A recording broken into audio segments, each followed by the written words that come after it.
One night, young boy Peter hears a faint knocking coming from one of the walls in his bedroom. After telling his parents, they try to convince him that the noise is caused by rats in the walls, or just his overactive imagination.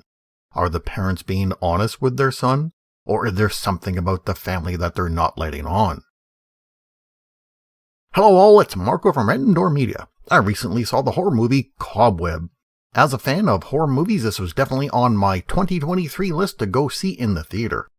The movie was only playing in one theater in my city though, which I thought was odd, but it appears to just be a limited release. I saw the movie with a friend and we were the only ones in the theater, which had about 160 seats, and on a Saturday afternoon. Maybe the movie is more of a Saturday evening thing. Overall, I was surprised by the lack of marketing. I only found this movie because I was researching a listing of all movies coming out in 2023 and making a list of ones that interested me. I thought Cobweb was a pretty decent horror movie, but the friend I saw it with said he would not call it a horror, but a thriller. I'm going to keep the discussion vague and go into more specific plot points later in the video, so I'll put a spoiler tag before that happens. The big aspect of the movie that I really liked was that the plot was different from most horror movies I have seen and was not as predictable from the vast oceans of movies that flood our modern culture.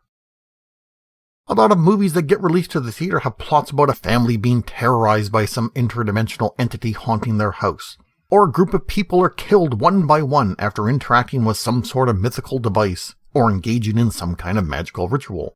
Cobweb with neither of those. The movie begins with the mystery of a boy hearing knocking and whispering from the other side of his bedroom wall, which stops when the parents investigate. Is there really something happening, or is it all part of Peter's imagination? Peter has problems with bullies at school. Could the noise he hears just be his mind forming an imaginary friend? But then the parents act rather odd whenever confronted with the situation, especially when the boy's teacher comes to talk to them about Peter's behavior at school. Let's talk about some of the good things of the movie. The acting was really good. Cleopatra Coleman played the temporary teacher that suspects that bad things are happening at Peter's home.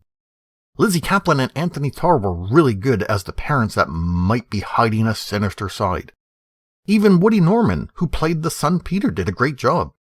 Child actors tend to get negative ratings because as children, they are not skilled at acting, but Woody was a strong foundation in the movie and consistently pulled off a believable performance of this scared, confused little boy.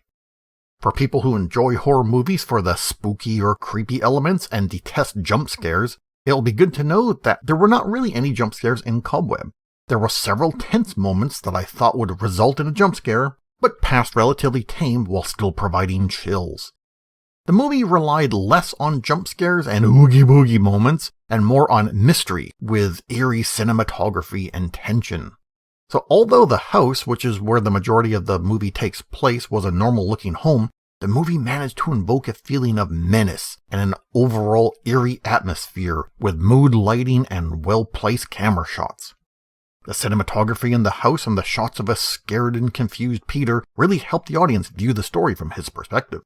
Once the secret was revealed, I was really intrigued. The movie really shifted gears. But I also started having questions and had more questions after the movie was over. For this next part of the video, I want to go over some plot-specific elements, so if you don't want to hear about specific scenes, skip ahead to the timestamp indicated below. During the second act, Peter finds out that the knocking on the wall is caused by someone living on the other side. That someone tells him that she is his older sister that the parents no longer wanted and kept in a pit in the basement before locking her up in a room next to Peter's. At the beginning of the third act, Peter lets the sister out, who reveals that she is some horrifying monstrosity with spindly legs and long unkempt hair. Also around that time, several bullies enter the house looking to do some vandalism and to hurt Peter, as earlier in the movie, he was expelled from school after pushing a bully down some stairs, resulting in a broken leg. The sister proceeds to stalk and kill the bullies. Although the sister was really well done, both unique looking and well acted, I did not quite understand what she actually was. She said that she was born that way, born a monster, which would indicate that she was simply a deformed or even mutated human. However, she seemed to exhibit supernatural powers. Many times she climbed on vertical walls and ceiling. There were several times when a door would open or close on its own, implying that she was doing this via telekinesis. The movie makers seemed to be going for some human spider thing, as some of the imagery had spiders and the whole cobweb thing. Was she a deformed human, or was she supposed to be some interdimensional creature? The movie did not really say.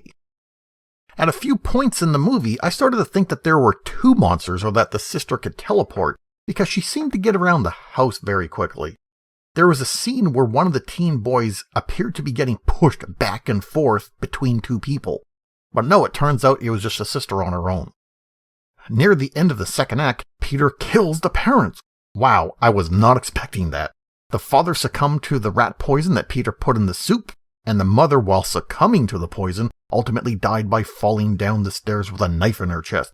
That part of the movie was really dark, and I don't mean lighting-wise.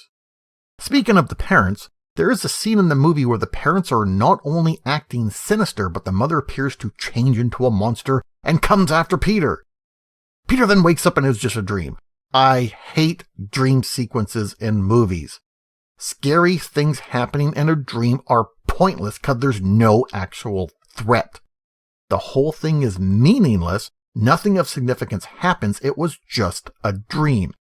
On top of that, this scene was very prominent in the trailer, which is really misleading because it presents a scary part of the story that did not happen.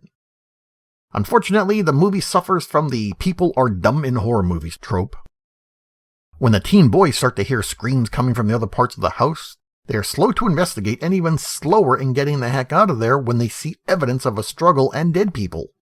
Near the end, when the teacher comes to the house, she finds all manner of bad things and does not step out of the house to call the police. Yes, she heard Peter calling for help, but an adult cannot help a child if the adult is dead. This is why oxygen mask instructions on airplanes tell adults to put the mask on themselves before the child, because if the adult passes out, then they're both dead.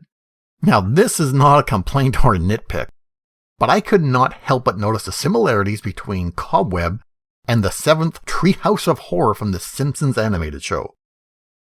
In that episode, Bart and Lisa hear strange noises coming from the attic. When they investigate, they find that their parents hid an evil twin of Bart named Hugo. Homer and Marge deemed that Hugo was too evil to live in society, so they chained him in the attic. That plot was suspiciously similar to what happened in Cobweb. Okay, so in conclusion, overall, I thought the Cobweb was a fairly unique horror movie premise. It had great cinematography, acting, tension, and an eerie atmosphere. However, the story was rather simplistic, not without flaws and unanswered questions. The ending was kind of mediocre and just sort of came to an end with no real closure. My final rating? Not great, but also not sorry that I saw it in the theater. Have you seen Cobweb? What did you think? Let us know in the comments. Thank you for watching my review. Now go and do something productive. Take care, everyone.